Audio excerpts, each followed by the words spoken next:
faites bien de rester scotché sur Reflet d'Afrique Télévision. Bienvenue. Le Cameroun et l'Organisation des Nations Unies pour l'alimentation et l'agriculture, en abrégé FAO, ont signé le 22 avril dernier à Yaoundé un accord cadre d'une valeur de plus de 1600 milliards de francs CFA, soit 2 millions de dollars, pour soutenir les petits exploitants agricoles camerounais. L'accord a été paraphé d'une part par le ministre de l'Agriculture et du Développement rural, Gabriel Mbairobe, et d'autre part par le coordonnateur sous-régional de la FAO pour l'Afrique centrale, Atman Marvili, en présence du directeur général de l'institution onusienne, Dongyu. En visite officielle au Cameroun, l'accord porte sur le renforcement des capacités de production des petits exploitants par le biais d'un soutien aux cultures et à l'élevage pour la résilience. Il couvre les régions de l'Est, de l'Adamawa, du Nord et de l'extrême Nord. Apprend-on, le ministre de l'Agriculture a expliqué que cette enveloppe sera structurée en 3 volets. Le premier volet, relatif à l'appui au développement des petites unités de production agricole, vise l'acquisition et la distribution de 3 kits d'intrants dans les filières bananes plantées, igname, manioc et culture maraîchère dans la région de l'Est. Le second volet concerne l'appui au développement des petites unités de production animale, aquacole et halieutique. Le Cameroun et la Colombie signent un engagement commun pour la paix. En effet, confrontés à des défis sécuritaires, notamment la menace terroriste Boko Haram dans la région de l'extrême nord et des attaques des sécessionnistes dans le nord-ouest et le sud-ouest, le Cameroun souhaite aujourd'hui s'inspirer de l'expérience de la Colombie en matière de résolution des conflits et de consolidation de la paix. Ce, dans l'optique de renforcer son processus de désarmement, de démobilisation et de réintégration entamé depuis 2018 avec la création d'un comité chargé d'offrir un cadre d'accueil et de réinsertion sociale aux ex-miliciens, aux terroristes repentis des différentes crises qui secouent le pays. Pour cela, le pays a été sélectionné pour faire partie du programme de coopération Sud-Sud pour la consolidation de la paix de la Colombie vers le monde. L'initiative lancée officiellement le 19 avril dernier à Yaoundé sera également implantée en République démocratique du Congo, au Nigeria et aux Philippines. Léonora Betancourt González, la directrice générale de l'Agence présidentielle colombienne pour la coopération internationale en abrégé, APECI, a rappelé que le gouvernement de son pays a signé un accord de paix historique avec la guérilla des forces armées révolutionnaires de la Colombie en 2016, mettant fin à plus de 50 ans de conflits armés. Cet accord est présenté comme un exemple pour les pays en proie à des crises similaires à l'instar du Cameroun.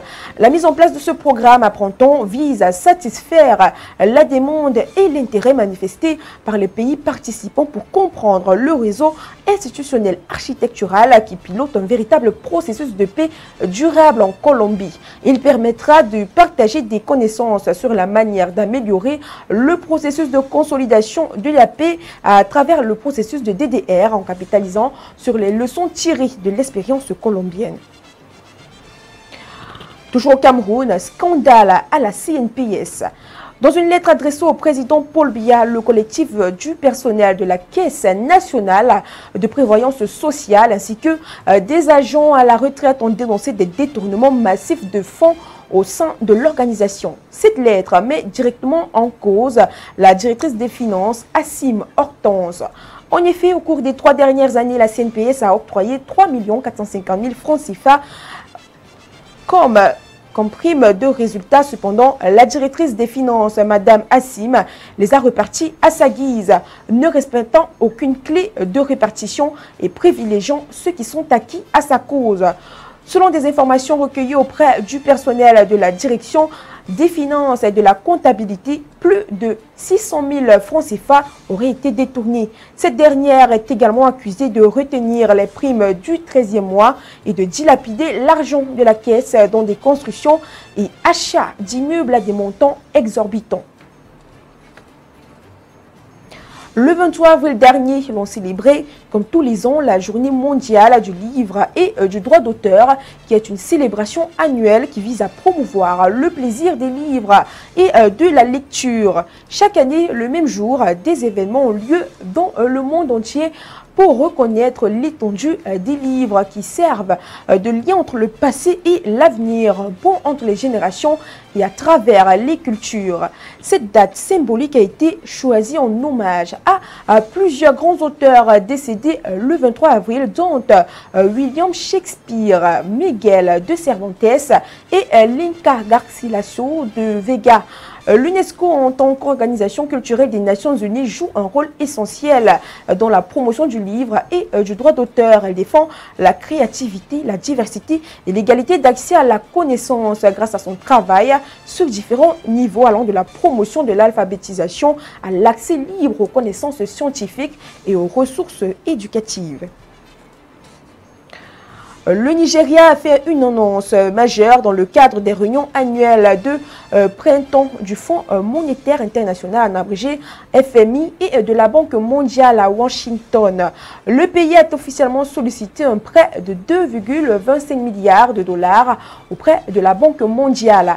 Cette démarche vise à renforcer les finances nationales et à soutenir le développement économique du Nigeria. Selon un communiqué récent émis par le gouvernement nigérian samedi dernier, le pays attend l'approbation de sa demande de prêt par le conseil d'administration de la Banque mondiale prévue pour le mois de juin. Le ministre des Finances, Wale Edun, a également mentionné dans le communiqué que le Nigeria envisage d'émettre des obligations diaspora plus tard cette année.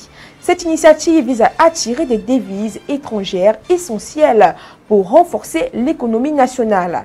Bien que la Banque mondiale n'ait pas encore réagi au communiqué officiel du gouvernement nigérian, il est précisé que les fonds demandés incluraient 1,5 milliard de dollars pour des politiques de développement et 750 millions de dollars pour des programmes à résultat. Ces investissements visent à promouvoir la croissance économique et à améliorer les conditions de vie des Nigérians. Par ailleurs, dans son rapport de suivi budgétaire publié la semaine dernière, le FMI a fait une projection concernant la dette publique du Nigeria. Le rapport prévoit une légère augmentation du ratio dette publique PIB du pays pour l'année 2024. Ce ratio passerait de 46% en 2023 à 46,6% en 2024 toujours. Cette projection souligne l'importance des mesures prises par le Nigeria pour gérer sa dette et maintenir la stabilité économique dans un contexte mondial complexe. Madame, Monsieur, c'est sur cette note que s'achève cette autre édition du Flash d'information sur les antennes de Reflet d'Afrique Télévision.